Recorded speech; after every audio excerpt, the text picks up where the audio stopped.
As I've been doing for a while now, I want to talk tonight about a koan. This is case 37 from Dogen's collection. And the title is Yuezhou's Path to Nirvana. It's very short. Yuezhou Qianfeng was once asked by a monastic, Bhagavans in the 10 directions have one path to the gate of nirvana. I wonder, what is the path? Yuezhou drew a line with his staff and said, it's right here. That's the whole thing. It's the classic setup. It's the one that we hear, I want to say 9 times out of 10, maybe more like 49 times out of 50. There's a teacher and there's a monk who approaches the teacher and asks some question, sometimes sincere, sometimes as a challenge, sometimes as a test. And in this case, what the monk asks is, he says Bhagavans, and a Bhagavan is a blessed one, it's a Buddha, it's someone who has passed through all the defilements. We maybe are familiar with this word because it also comes to us as Bhagwan, like Bhagwan Sri Rajneesh.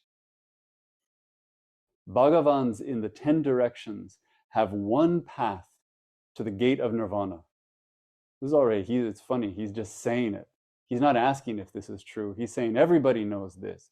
Everybody knows that all the Bhagavans, in every direction, they've got one path to the gate of nirvana. And he says, what is the path? And Yuezhou picks up his staff. Maybe it's the sand in front of him. He draws a little line. He says, it's right here.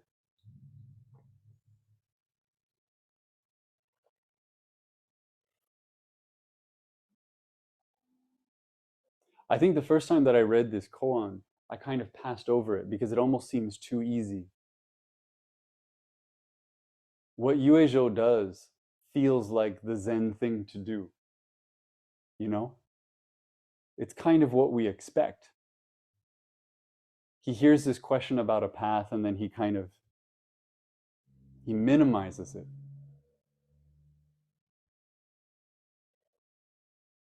But I go back to this again and again in my mind because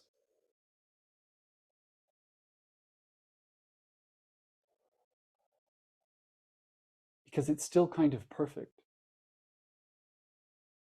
The question is about a path. The question implies, well, the question starts with the idea that there is a path. Not just to nirvana, but to the gate, right? And at the gate, supposedly, you have to go even just a little bit further. This monk says what we all on some level think, which is there's a gap between where I am and where I'm going. I'm on board enough with this practice, I'm on board enough with this tradition to assume that the path I'm on is the same path for everybody. Or at least that I'm trying to get on a path that is the same for everybody, but I want to know what that path is. Right? And Yuezhou, he says, he draws a little line and he says, it's here. What does that mean?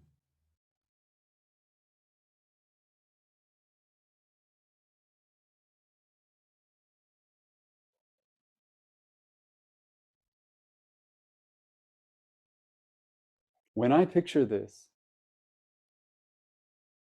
I picture a line that wouldn't be any longer than the monk's foot. So that if the monk were to step on it, he would be at the beginning and he would be at the end.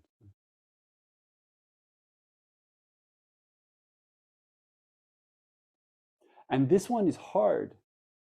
Just as this path can be hard, just as this practice can be hard, because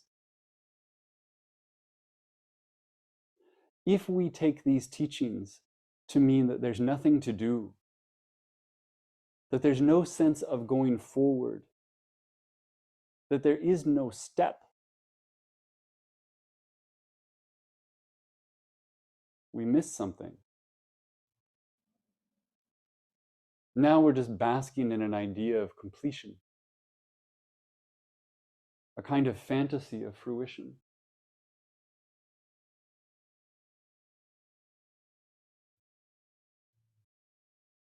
It has not the stillness that we associate with this practice, but the stillness of like a puddle where the water isn't running anymore. It's stagnant.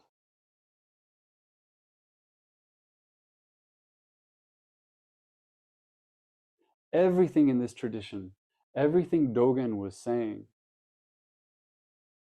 says that this moment as it is complete. This location where you are is where you need to be. There is no thing out there to accomplish. There is no gap to close between you and something. And yet, there's this movement. Just as in Kinhin, we go so slowly that if someone were to walk into the room, for a moment, they wouldn't know that we're moving at all. But when they watch, they see that there's a momentum. We allow our bodies to be pulled forward ever so slightly. And that becomes a step. And yet at each moment in that step, we're also just right here.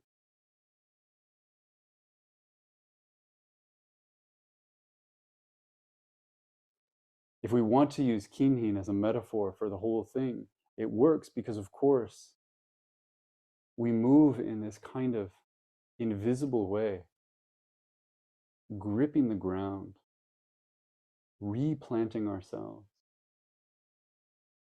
until we come right back to where we started. And so there was a path. And there wasn't, not in the way that we understand movement.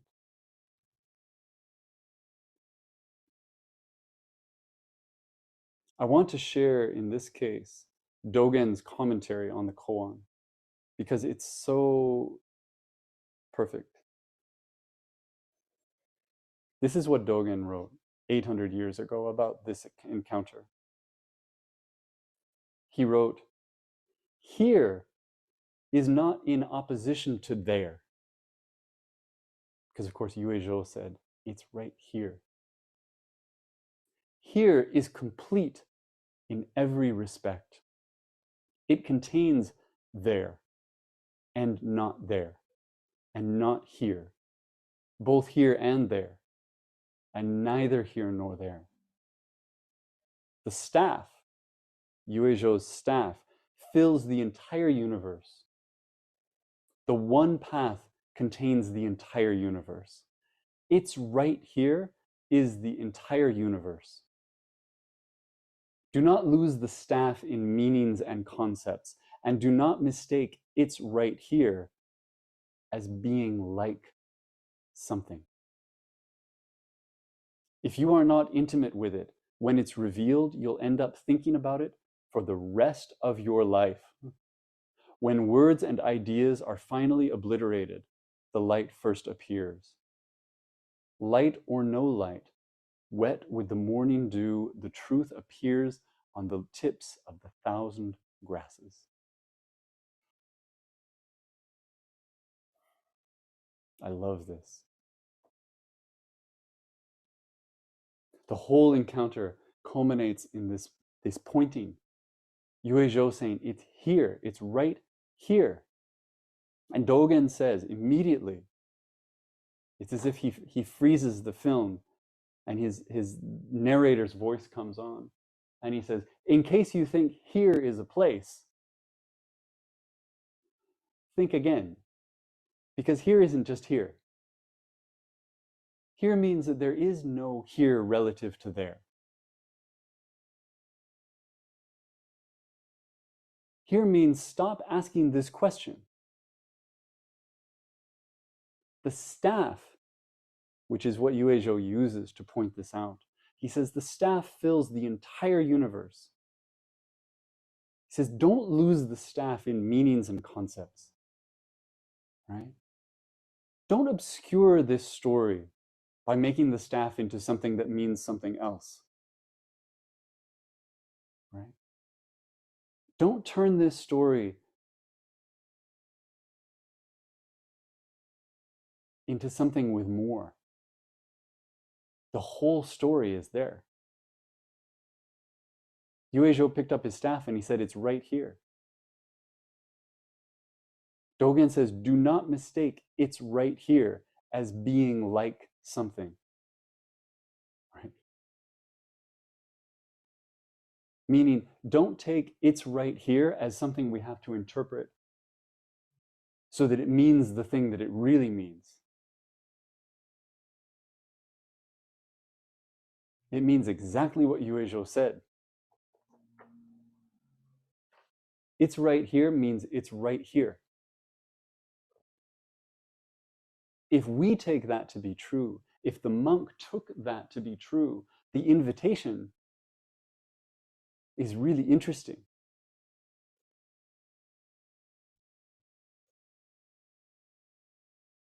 If we don't think of our lives as this path with a beginning and an end, but instead imagine that there is a path complete in front of us, beginning and end, that this next step is the whole thing. How do we take that step?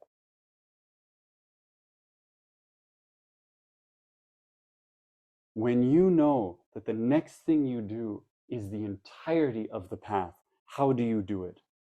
How does your foot touch the ground? How do you exhale? What's the thing that you say when you know that this word right here is all the words? That this gesture is all the gestures. Not a step towards something else. Not a freeze frame in something that when we put it together tells a story. But something total and complete in itself, bearing the full weight of the practice. Not a percentage, not one frame's worth, the entire film's worth.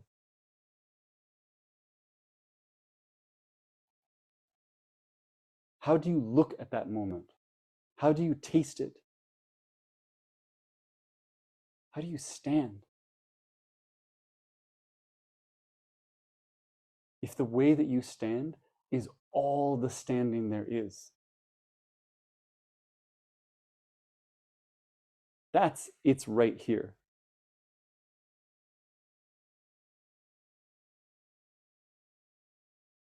And that's where I'll stop.